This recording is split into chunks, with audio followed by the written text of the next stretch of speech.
Hello, what is up mga moms or sir ma'am? Ako po si Ralph Cifra, isang visual artist from Manila, Philippines, and today we are going to unbox and review the Blockies Transformers G1 Megatron Action Edition. So ito na, out of the box. This is very cool G1 a Generation 1 Megatron action figure. Super cool. Measure natin, stands around 7.5 inches. Ang width niya from left to right around 6.5 inches. Ayan. Kasama si laser beak. Dami niya accessories, grabe. Pero start muna tayo sa overall build ni Megatron. This is super cool.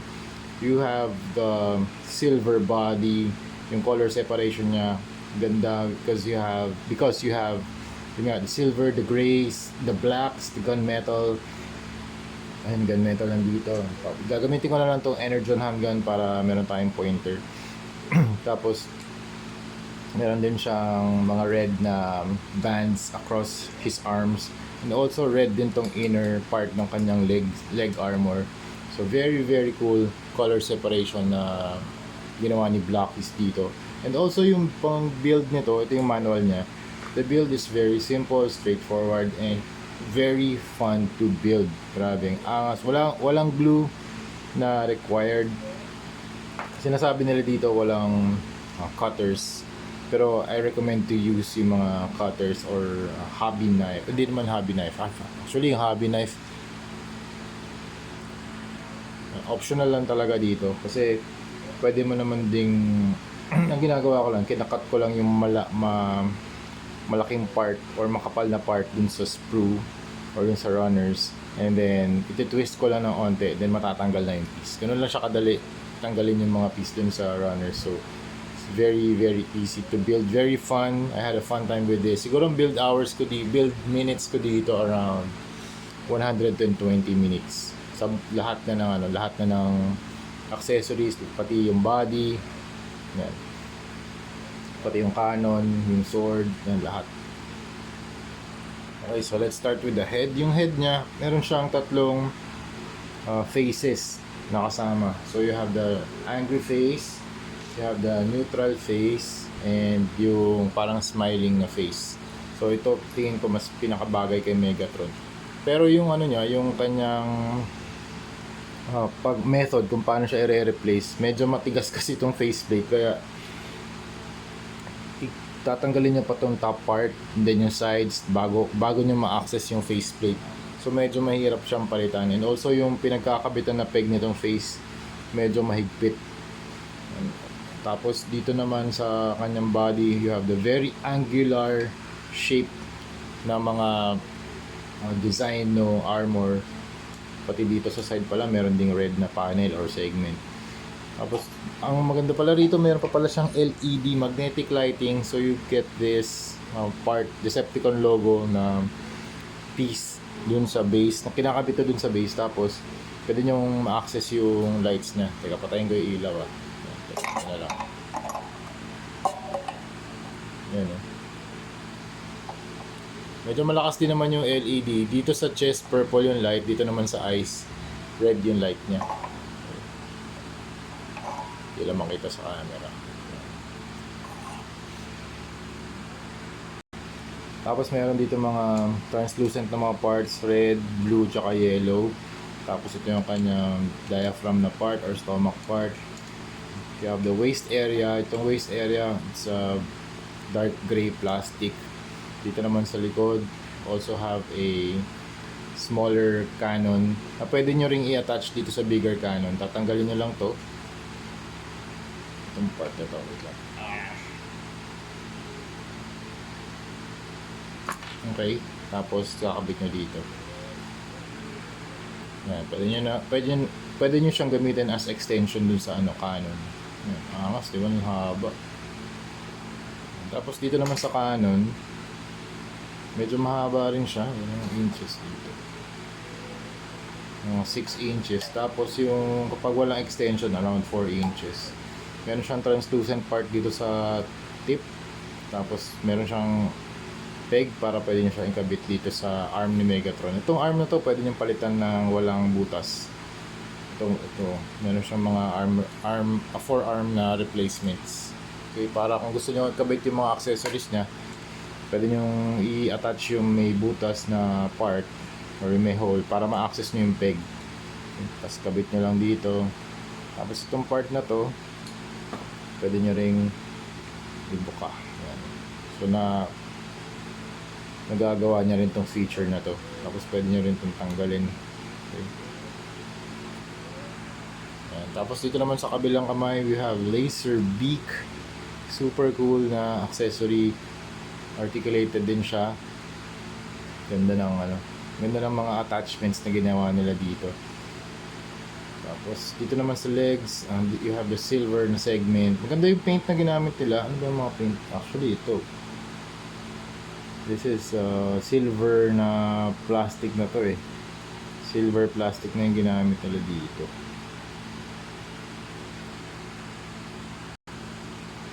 The build is very sharp and walang level of weathering. So ang gagawin natin dito mamaya, customize natin to para magkaroon ng konting level of weathering. Then you have the legs, very large legs for stability. Yung inner parts na color red. Then malaki din yung kanyang feet. Meron ding feet detail dito sa ilalim ng kanyang paa. Tapos meron ding peg para pwede mo siyang ilagay or stand dito sa kanyang base. Yung base niya, it's a rectangular design na meron mga patterns. Tapos meron din siyang holder na spring rubber. Hindi siya spring eh. Soft rubber siya na pwede mong pakapit yung waist ni Megatron or any part ni Megatron para magawa mo yung mga dynamic poses niya. Sa mga accessories naman, meron siyang reflector sa camera. Very cool.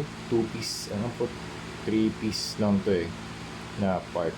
3-piece part to. Okay, meron ding lens. You have the silver body. Para siyang SLR na design. And also yung kamay niya, articulated siya. Yung thumb articulated. Articulated yung mga fingers. It's very very cool. Kasi sa G1 na Optimus Prime, hindi pa ganito yung build ng fingers niya. You also have the bang tawag dun sa throne niya? Throne of Nemesis ba yun? Nemesis throne. Throne of Nemesis, yes. Pwede mo siyang gawing ganda color purple. It's purple. You have the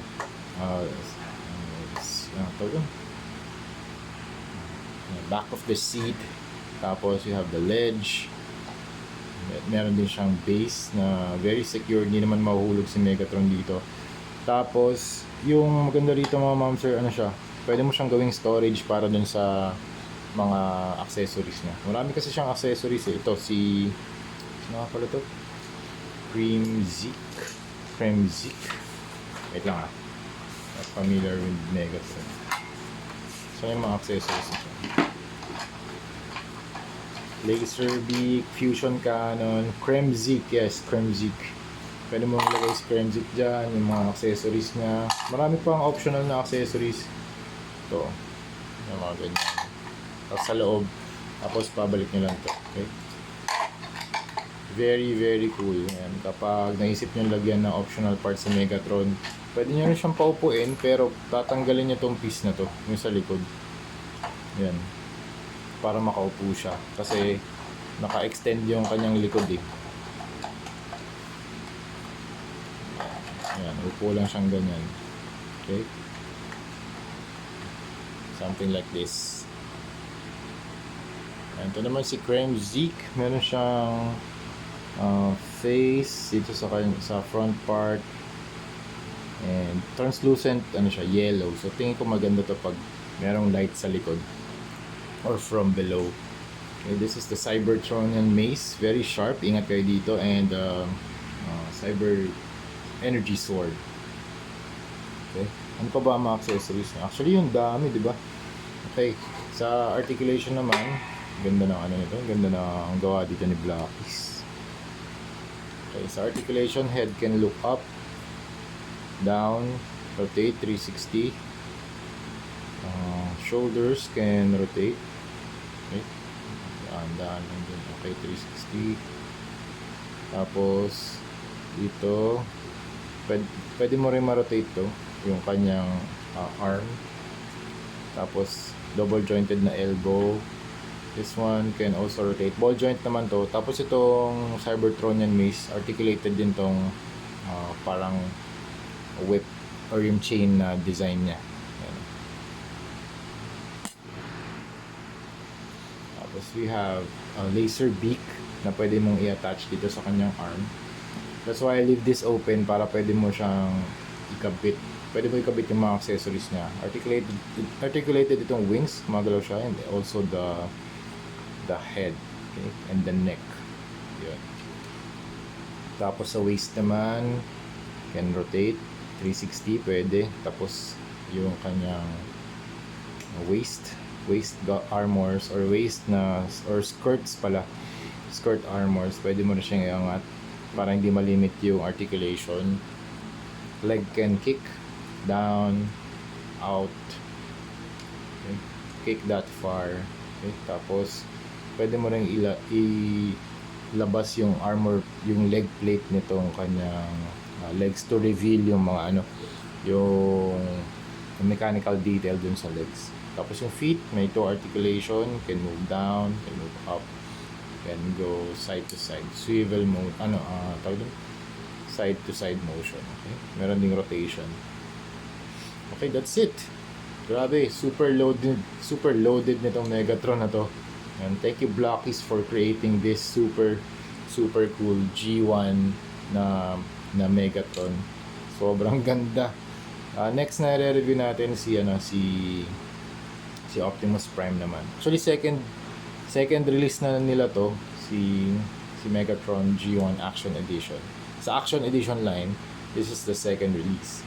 So yung first release nila si Optimus Prime. So yun yung next na i-review natin. Again, super cool na action or ng collectible na to. Thank you Blocky, super ganda ng pagkakagawa nyo dito.